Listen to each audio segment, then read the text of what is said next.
மீண்டும் ஒரு விளையாடி உங்கள் அனைவரையும் சந்திப்பதில் பெருமகிழ்ச்சி. இந்தியா மற்றும் நியூசிலாந்துக்கு இடையில் 5-20 போட்டி கொண்டு தொடர் நடைபெற்றுக் கொண்டிருக்கிறது. அந்த வகையில் 4 போட்டிகள் நிறைவடைந்ததில் 3-1 அடிப்படையில் இந்திய அணி தொடரை கைப்பற்றிருந்தது.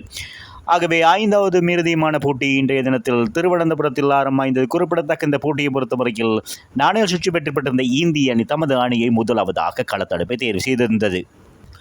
அதன் அடிப்படையில் இந்தியாவின் ஒரு சிறப்பான ஒரு இடம், அழகான இடமாக கருதப்படுகின்ற கேரளா திருவனந்தபுரம் சஞ்சு சம்சனின் சொந்த ஊராக இருக்கிறது என்பது குறிப்பிடத்தக்கதாகவே 4 போட்டியிலும் பெரிதாக சோபிக்காத அவர் சொந்த மண்ணில் சிறப்பாக துடுப்படுத்தாடுவார் என்ற நம்பிக்கையோடு ஆட்டுக்களத்துக்குள் நுழைந்து 6 ஓட்டங்களோடும் ஆட்டம் இழந்து வெளியேறினார் என்பது குறிப்பிடத்தக்க செயலுக்கு ஒரு ஏமாற்றமான ஒரு தினமாக மாறியிருந்தது.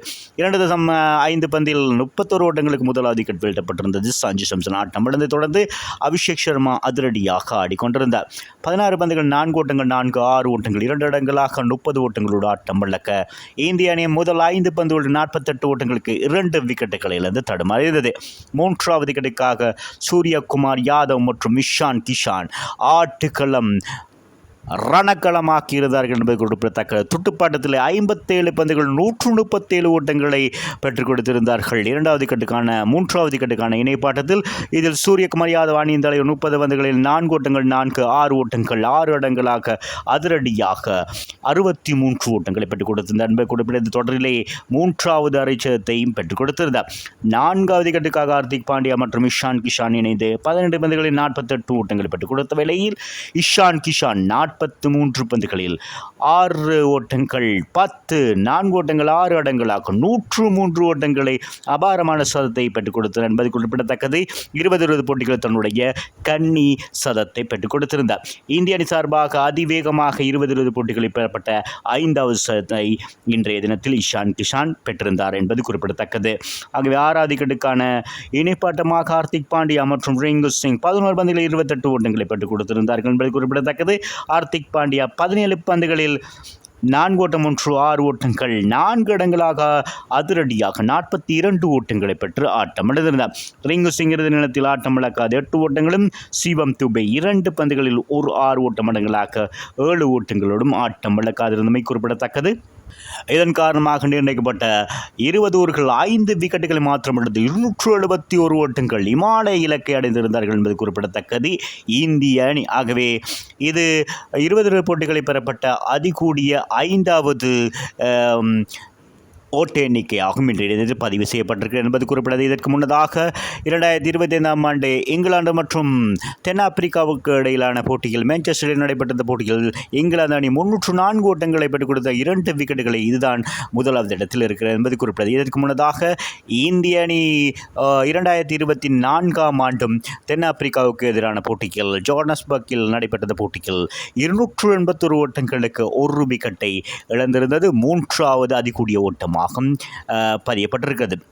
ஆகவே இந்த தொடரை பொறுத்தவரையில் சுழற்பந்து வீச்சுக்காக எதிராக இந்திய அணி 34 ஓவர்கள் எதிர்கொண்டு 415 ஓட்டங்களை பெற்றுக் கொடுத்திருக்கிறார்கள் என்பது குறிப்பிடத்தக்கது. 10 ஆட்டம் இழப்புகளை கொடுத்திருக்கிறார்கள். இதில் 4 ஓட்டங்கள் 39, 6 ஓட்டங்கள் 26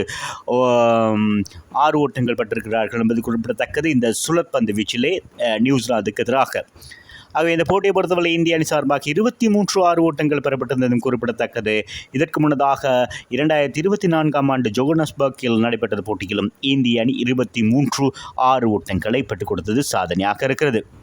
ஒரு தொடரிலே அதிகப்படியான 6 ஓட்டங்கள் பெற்றுக் கொடுத்த தொடராகவும் இந்த தொடர் அமைந்திருக்கிறது என்பது குறிப்பிடத்தக்கது. நியூசிலாந்து மற்றும் இந்தியாவுக்கு இடையிலான போட்டியில் 5 போட்டிகளிலே 82 ஓட்டங்கள் பெறப்பட்டிருக்கிறது என்பது குறிப்பிடத்தக்கது. ஆகவே 2023ஆம் ஆண்டு நடைபெற்றிருந்த போட்டியில் இங்கிலாந்து மற்றும் மேற்கிந்திய தீவுகளுக்கு இடையிலான போட்டியில் 5 போட்டிகளிலே 64 ஓட்டங்கள் பெற்றிருந்ததே சாதனையாக இருந்தது என்பது குறிப்பிடத்தக்கது. அந்த சாதனையும் இன்றைய தினத்தில் இந்த போட்டி முறியடித்திருக்கிறது. ஆகவே நியூசிலாந்துக்கு 272 ஓட்டங்கள் இலக்காக நிர்ணயிக்கப்பட்டிருந்த வழக்கில் பின்னலன் சிறப்பாக தொட்டுப்பிடித்து ஆடியிருந்தார் என்பது குறிப்பிடத்தக்கது. ஆரம்பத்தில் அவரோடு டிம் ஷெப்பர்ட் 5 ஓட்டங்களோடும் ஆட்டம் இழந்திருந்தார். ஆக பின் அலன் மற்றும் ராஜின் ரவீந்திரா 2வது விக்கெட்டுக்காக 48 பந்துகளில் 100 ஓட்டங்களை கடந்திருந்தார்கள் என்பது குறிப்பிடத்தக்கது. இதில் பின் அலன் அதிரடி காட்டியிருந்த 38 பந்துகளில் 4 ஓட்டங்கள் 6 ஓட்டங்கள் 6 இடங்களாக 80 ஓட்டங்களை பெற்றுக் கொடுத்திருந்தார் என்பது குறிப்பிடத்தக்கது. ராஜின் ரவீந்திரா 17 பந்துகளில் 4 ஓட்டங்கள் 6 ஓட்டங்கள் 2 இடங்களாக 30 ஓட்டங்களோடும், டெரல் மிச்சல் 12 பந்துகளில் 4 ஓட்டங்கள் 6 ஓட்டங்கள் 2 இடங்களாக 26 ஓட்டங்களோடும், இஷோதி 15 பந்துகளில் 4 ஓட்டம் 6 ஓட்டங்கள் 3 இடங்களாக அதிரடியாக 33 ஓட்டங்கள் பெற்றுக் கொடுக்க 19.4 பந்து வச்சு சகல வீடுகளிடமிருந்து 225 ஓட்டங்களை பெற்றுக் கொடுத்திருந்தார்கள் நியூசிலாந்து அணி. ஆகவே 46 ஓட்டங்கள் வித்தியாசத்தில் இந்திய அணி வெற்றி பெற்று இந்த தொடரை 4-1 என்ற அடிப்படையில் சிறப்பான வெற்றியை பெற்றுக் கொடுத்திருக்கிறார்கள். ஆகவே இந்த போட்டித் தொடரிலே இந்த போட்டியில் 36 ஓட்டங்கள் பெறப்பட்டிருக்கிறது என்பது குறிப்பிடத்தக்கது. இந்திய அணி சார்பாக 23, நியூசிலாந்து சார்பாக 13 என்பது குறிப்பிடத்தக்கது.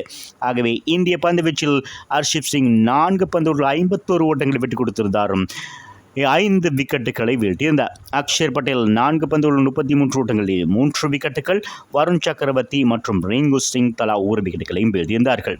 ஆகவே இந்த போட்டியில் சிறப்பாக செயற்பட்ட 43 பந்துகளில் 103 ஓட்டங்களை பெற்றுக் கொடுத்த இஷான் கிஷான் ஆட்ட நாயகனாகும். இந்த போட்டித் தொடரிலே மொத்தமாக 5 போட்டிகள் பங்கேற்று 242 ஓட்டங்களை பெற்றுக் கொடுத்தோடு 3 அரைச்சதங்களை பெற்றுக் கொடுத்திருந்த அணியின் தலைவரான சூரியகுமார் யாதவ் இன்றைய போட்டியின் தொடர் ஆட்ட நாயகனுக்கான விருதையும் பெற்றுக்கொண்டார் என்பது குறிப்பிடத்தக்கது. மீண்டும் ஒரு விளையாட்டுச் சூழலில் உங்களை சந்திக்கும் வரை உங்களிடமிருந்து விடைபெறுவது உங்கள் அன்பின் பாதுலை தாஸ். வணக்கம் அன்பு சொந்தங்களே.